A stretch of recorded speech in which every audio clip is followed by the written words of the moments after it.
Hala Manchester United fans, നമ്മളെല്ലാവരും വേഴാമ്പലിനെ പോലെ കാത്തിരുന്ന ആ ഒരു എംബ്യൂമോ ഡീലിൻ്റെ അപ്ഡേറ്റ് വന്നിട്ടുണ്ട്. അപ്പം ആ ഒരു അപ്ഡേറ്റ് അനുസരിച്ച് എല്ലാ ക്രെഡിബിൾ ആയിട്ടുള്ള ജേർണലിസ്റ്റുകളും ഒരേപോലെ പറയുന്നുണ്ട് എംബ്യൂമോയ്ക്ക് വേണ്ടി മാഞ്ചസ്റ്റർ യുണൈറ്റഡ് അവരുടെ രണ്ടാമത്തെ ബിഡും സബ്മിറ്റ് ചെയ്തു. അത് കഴിഞ്ഞ വീക്കെൻഡിൽ ആ ഒരു ബിഡ് സബ്മിറ്റ് ചെയ്തിട്ടുണ്ട്. അപ്പോൾ ആ ഒരു ബിഡിൻ്റെ വാലുവേഷൻ എന്ന് പറയുന്നത് ഏകദേശം 60 മില്യൺ പൗണ്ട്സിന് മേളുള്ള ഒരു ബിഡാണ് യുണൈറ്റഡ് സബ്മിറ്റ് ചെയ്തിരിക്കുന്നതാണ് ഫബ്രീസിയോ റൊമാനോ അടക്കമുള്ള എല്ലാ മുൻനിര ജേർണലിസ്റ്റുകളും റിപ്പോർട്ട് ചെയ്യുന്നത്. അപ്പം നമ്മൾ കുറേയും കൂടെ ചകഞ്ഞ് നോക്കുമ്പോൾ നമുക്ക് മനസ്സിലാക്കാൻ പറ്റുന്ന കാര്യം എന്താണെന്ന് വെച്ച് കഴിഞ്ഞാൽ ഈ ഒരു ഡീലിൻ്റെ കാര്യത്തിൽ ഏകദേശം 60 മുതൽ 65 മില്യൺ പൗണ്ട്സിൻ്റെ ഇടയ്ക്കുള്ള ഒരു വാലുവേഷനാണ് മാഞ്ചസ്റ്റർ യുണൈറ്റഡ് സബ്മിറ്റ് ചെയ്തിരിക്കുന്നത്.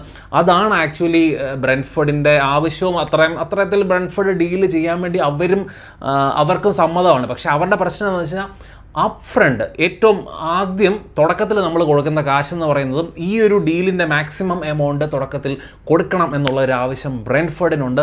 അപ്പം അതിനു വേണ്ടിയുള്ള നെഗോസിയേഷൻസും കാര്യങ്ങളുമാണ് ഇപ്പം സ്റ്റിൽ ഗോയിങ് ഓൺ. അപ്പം എത്രയും വേഗം ആ ഒരു നെഗോസിയേഷനൊക്കെ നടത്തി എംബ്യൂമോയെ കൊണ്ടുവരാൻ വേണ്ടി യുണൈറ്റഡ് ശ്രമിക്കും. വേറെ ഒരു മനുഷ്യനും ആ ഒരു ഡീലിൻ്റെ പുറകെയില്ല, കാരണം പുള്ളിയുടെ പ്രിഫറൻസ് നമ്മളാണ്. അതുകൊണ്ട് തന്നെ വേറൊരു മനുഷ്യനുമില്ല. അപ്പം യുണൈറ്റഡിനും അമോറിമിനും ഒക്കെയുള്ള അവരൊക്കെ കൊടുത്തിരിക്കുന്ന ഒരു ടൈം ഫ്രെയിം എന്ന് പറയുന്നത് ഏകദേശം ജൂലൈ 7-ാം തീയതിയാണ്. ജൂലൈ 7-ാം തീയതി ആ ഒരു പ്രീ സീസൺ ടൂറിന് മുന്നേ ഉള്ള ആ ഒരു ട്രെയിനിങ് സെഷന് കുണിയ അതുപോലെ തന്നെ എംബ്യൂമോ ഈ രണ്ട് സൈനിങ് നടത്താൻ വേണ്ടി തുനിഞ്ഞിറങ്ങിയിരിക്കുകയാണ് യുണൈറ്റഡ്. അപ്പോൾ ആ ഒരു കാര്യത്തിൽ നമുക്കെല്ലാവർക്കും ഒരു ചെറിയ ആശ്വാസമല്ല, നല്ല വലിയൊരു ആശ്വാസം തന്നെ കിട്ടിയിട്ടുണ്ട്. പക്ഷേ നമ്മൾ കുറച്ചുകൂടെ പ്രശ്നങ്ങളുടെ കാര്യത്തിലേക്ക് പോകണം. കാരണം പ്രശ്നങ്ങൾ മാഞ്ചസ്റ്റർ യുണൈറ്റഡും ഒരമ്മ പെറ്റ മക്കളെ പോലാണല്ലോ. അതുകൊണ്ട് തന്നെ പ്രശ്നങ്ങളില്ലാതെ എന്ത് മാഞ്ചസ്റ്റർ യുണൈറ്റഡ്. അപ്പോൾ പ്രശ്നങ്ങളുടെ കാര്യം പറയുമ്പോൾ നമ്മുടെ മുന്നിൽ തെളിഞ്ഞു വരുന്ന 3 മുഖങ്ങൾ എന്ന് പറയുന്നത് ഒന്ന് സാൻജോ, റാഷ്ഫോർഡ്, ഗർനാച്ചോ.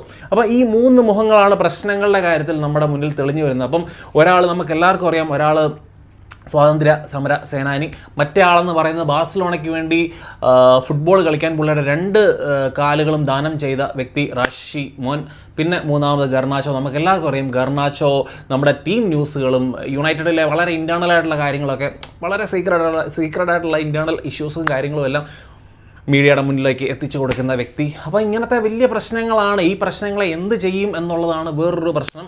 അപ്പം എന്ത് ചെയ്യാനായിട്ടോ ഇവന്മാരെ വിറ്റ് ഒഴിവാക്കുക, അത് മാത്രമേ സൊല്യൂഷൻ ഉള്ളൂ. അപ്പം വിൽക്കാൻ വേണ്ടി നോക്കുമ്പോഴത്തേനും ഇപ്പം ജേഡൻ സാൻജോ അതുപോലെ തന്നെ ഗർനാച്ചോ ഇവർക്ക് വേണ്ടി സ്വാപ്പ് ഡീലുകളുമായിട്ട് യുവൻറ്റസ്, ചെൽസി അങ്ങനത്തെ ടീമുകൾ മുന്നോട്ട് വന്നിട്ടുണ്ട്. അപ്പം ജേഡൻ സാൻജോയുടെ കാര്യം നോക്കുകയാണെങ്കിൽ യുവൻറ്റസ് അവർക്ക് വേണ്ടാത്ത ഡുസാൻ വ്ലാഹോവിച്ച് അതുപോലെ തന്നെ ഡഗ്ലസ് ലൂയിസ് ഇങ്ങനത്തെ പ്ലെയേഴ്സിനെയൊക്കെ നമുക്ക് വെച്ച് നീട്ടിയിട്ടുണ്ട്. ഈ 2 പ്ലെയേഴ്സിൽ ആരെ വേണം നിങ്ങൾക്ക് ചൂസ് ചെയ്യാം, എന്നിട്ട് സാൻജോയെ ഞങ്ങൾക്ക് തരിക. അതാണ് അവരുടെ യുവൻറ്റസിൻ്റെ ആവശ്യം. സ്റ്റിൽ സാൻജോയുടെ സാലറിയുടെ കാര്യത്തിൽ എന്തെങ്കിലും കോംപ്രമൈസ് ചെയ്തില്ലെങ്കിൽ അതും നടക്കത്തില്ല എന്നാണ് പറയുന്നത്. പിന്നെ നമ്മൾ ഗർനാച്ചോയുടെ കാര്യം നോക്കുകയാണെങ്കിൽ ഗർനാച്ചോയ്ക്ക് വേണ്ടി ചെൽസിയാണ് രംഗത്ത് വന്നിരിക്കുന്നത്. അപ്പോൾ ആ ചെൽസി എന്ന് പറയുന്ന ടീം അവർക്ക് വേണ്ടാത്ത ക്രിസ്റ്റഫർ എൻകുങ്കു എന്ന് പറയുന്ന പ്ലെയറിനെയാണ് ഗർനാച്ചോയ്ക്ക് പകരമായിട്ട് നമുക്ക് സ്വാപ്പ് ചെയ്ത് തരാൻ വേണ്ടി അവർ ഉദ്ദേശിക്കുന്നത്. ഒരു കാരണവശാലും ആ പ്രദേശത്തോട്ട് പോകരുത്.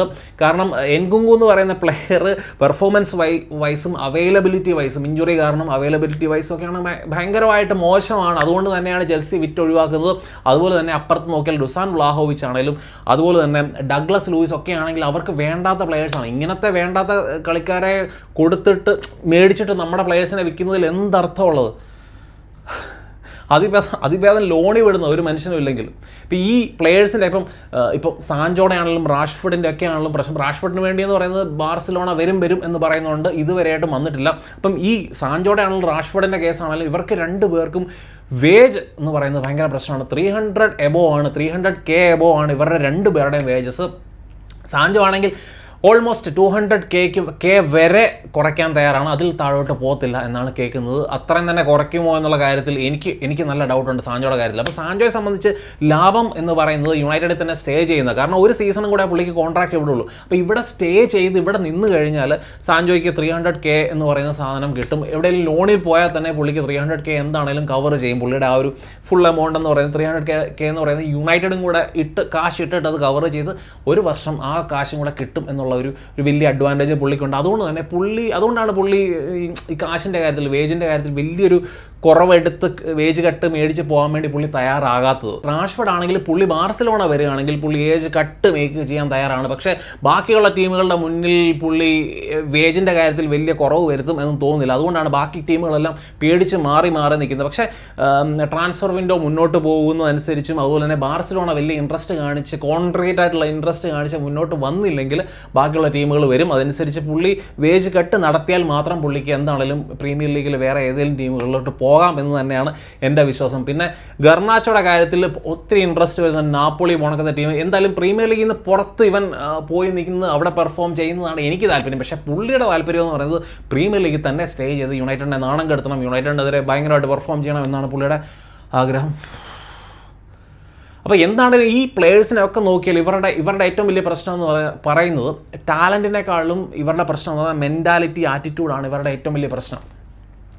അപ്പം ഇങ്ങനത്തെ മെൻറ്റാലിറ്റി ഉള്ള പ്ലേയേഴ്സിനെ നമ്മൾ വേരോടെ അറുത്ത്, അവരുടെ ആ ഒരു ഗാങ്ങിനെ തന്നെ വേരോടെ അറുത്ത് നമ്മൾ മാറ്റിക്കൊണ്ടിരിക്കുകയാണ്. അതുകൊണ്ട് തന്നെയാണ് അവർ ഇങ്ങോട്ട് ചെളികൾ വാരി നമ്മുടെ മണ്ടക്കോട്ട് യുണൈറ്റഡിനെതിരെ ചെളികൾ വാരി എറിയാൻ വേണ്ടിയൊക്കെ ശ്രമിക്കുന്നത് എന്നാണ് എൻ്റെ ഒരു വിശ്വാസം. അപ്പം ഇവരുടെയൊക്കെ ഇൻസ്പിറേഷൻ നമ്മൾ നോക്കിയാൽ ഇതിന് മുന്നേ ഉണ്ടായിരുന്ന ഈ രീതിയിലുള്ള ആറ്റിറ്റ്യൂഡ്, ഈ രീതിയിലുള്ള മെൻറ്റാലിറ്റി ഉള്ള പ്ലേയേഴ്സ്, പോഗ്ബയാണേലും അതുപോലെ തന്നെ മാർഷ്യൽ ആണേലും ലിംഗാർഡ് ആണേലും ഇങ്ങനത്തെ ആൾക്കാരാണ് ഇവരുടെയൊക്കെ role models mentality vice.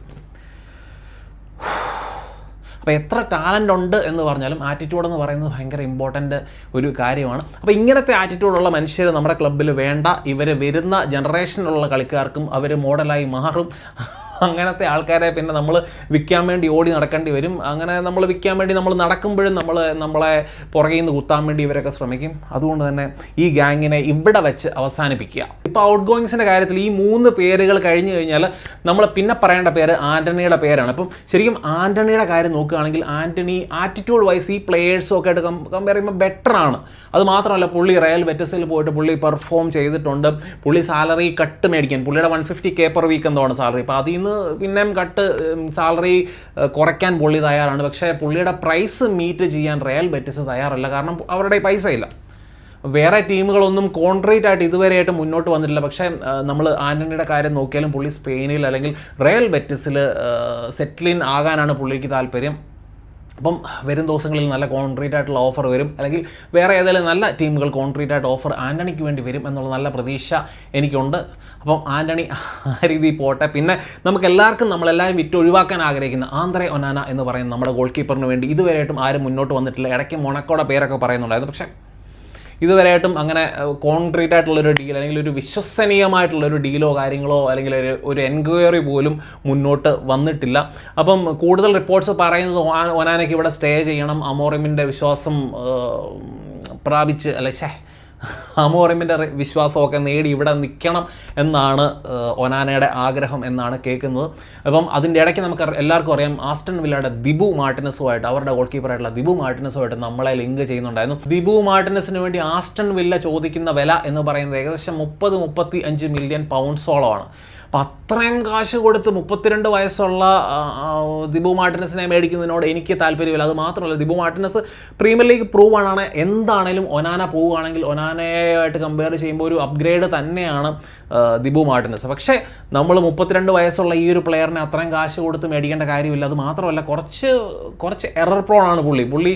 Last മത്സരം നമ്മൾ ആസ്റ്റൺ വില്ലയായിട്ട് കളിച്ചപ്പം പുള്ളി കാണിച്ച പരിപാടിയാണ്. പുള്ളിക്ക് ചില സമയത്ത് പുള്ളിയുടെ എന്താ പറയുക തലതിരിക്കുന്ന ഒരു സ്വഭാവമുണ്ട്. അപ്പം ഹോലൻഡിനെ പോയിട്ട് ഫൗള് ചെയ്ത് റെഡ് കാർഡ് മേടിച്ച് പോയ പരിപാടികൾ ഇപ്പം അങ്ങനത്തെ പരിപാടി ഇടയ്ക്കിടയ്ക്ക് പുള്ളി കാണിക്കും. അപ്പം അങ്ങനത്തെ ഒരു റിസ്ക് പുള്ളിയായിട്ട് ബന്ധപ്പെട്ടുണ്ട്. പക്ഷേ പുള്ളി പ്രീമിയർ ലീഗ് പ്രൂവൺ ആണ്. എനിക്ക് പുള്ളി ഇങ്ങോട്ട് വരുന്നതിനോട് പ്രശ്നമൊന്നുമില്ല. പക്ഷേ 20 മില്യണിൽ താഴെ അല്ലെങ്കിൽ മാക്സിമം ഒരു 20 മില്യൺ അതിന് മേളിൽ കൊടുക്കേണ്ട ഒരു കാര്യമില്ല. 32 വയസ്സെന്ന് പറയുന്നത് ഗോൾ കീപ്പറിനെ സംബന്ധിച്ച് എനിക്ക് തോന്നുന്ന വലിയ പ്രശ്നമുള്ള കാര്യമല്ല. 34ാമത്തെ വയസ്സിലാണ് വാൻഡ സാർ ഇവിടെ വന്ന് ജോയിൻ ചെയ്തും ഏകദേശം എനിക്ക് തോന്നുന്നു 40 വയസ്സിന് അടുത്ത് വരെ പുള്ളി ഇവിടെ കളിച്ചിട്ടുണ്ട്. അപ്പോൾ അതുകൊണ്ട് തന്നെ ഗോൾ കീപ്പർമാരെ സംബന്ധിച്ച് ഈ ഒരു 32 എന്ന് പറയുന്ന ഒരു ഏജ് ഒരു പ്രശ്നമല്ല. പക്ഷേ പ്രൈസ് എന്ന് പറയുന്ന ഒരു പ്രശ്നമാണ്. അപ്പം ഇവർ ലില്ലിൽ പോയിട്ട് നമ്മൾക്ക് ദിബു മാർട്ടിനസിനെ തന്നിട്ട് ലില്ലിൽ പോയിട്ട് അവരുടെ ഷെവലിയാർ എന്ന് പറയുന്ന ഗോൾ കീപ്പറിനെ സൈൻ ചെയ്യാൻ വേണ്ടി ശ്രമിക്കുന്നു 40 മില്യൺ പൗണ്ട്സിന്. പിന്നെ നമുക്ക് അങ്ങനത്തെ പ്രോസ്പെക്റ്റിനെ സൈൻ ചെയ്യരുത്. അല്ലെങ്കിൽ പിന്നെ എന്നെ സംബന്ധിച്ച് എൻ്റെ ഡ്രീം സൈനിങ് എന്ന് പറയുന്നത് റയൽ മാഡ്രിഡിൻ്റെ number 2 goalkeeper Andriy Lunin.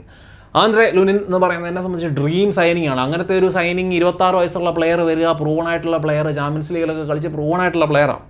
അപ്പോൾ അത്രയും വലിയ ക്ലബ്ബിൽ കളിക്കുന്ന ഒരു പ്ലെയർ, അത്രയും പ്രഷർ ഹാൻഡിൽ ചെയ്യാൻ കഴിവുള്ള പ്ലെയർ, അപ്പോൾ അങ്ങനത്തെ ഒരു പ്ലെയർ വരിക എന്ന് പറയുന്നത്, അല്ലെങ്കിൽ എൻ്റെ ഒരു dream signing, goal keeper signing എന്ന് പറയുന്നത് ആന്ദ്രെ ലുനിനാണ്. പക്ഷേ ആന്ദ്രെ ലുനിനെ കൺവിൻസ് ചെയ്ത് ഇങ്ങോട്ട് കൊണ്ടുവരിക എന്ന് പറയുന്നത് കുറച്ച് പാടാണ്. പക്ഷേ നമ്മൾ എന്താണെങ്കിലും ട്രൈ ചെയ്തിട്ട് പുള്ളി റിജക്റ്റ് ചെയ്യുന്നതിൽ യാതൊരു തെറ്റുമില്ല. പക്ഷേ എൻ്റെ ഒരു പ്രിഫറൻസ് എന്ന് പറയുന്ന ആന്ദ്രെ ലുനിനാണ്.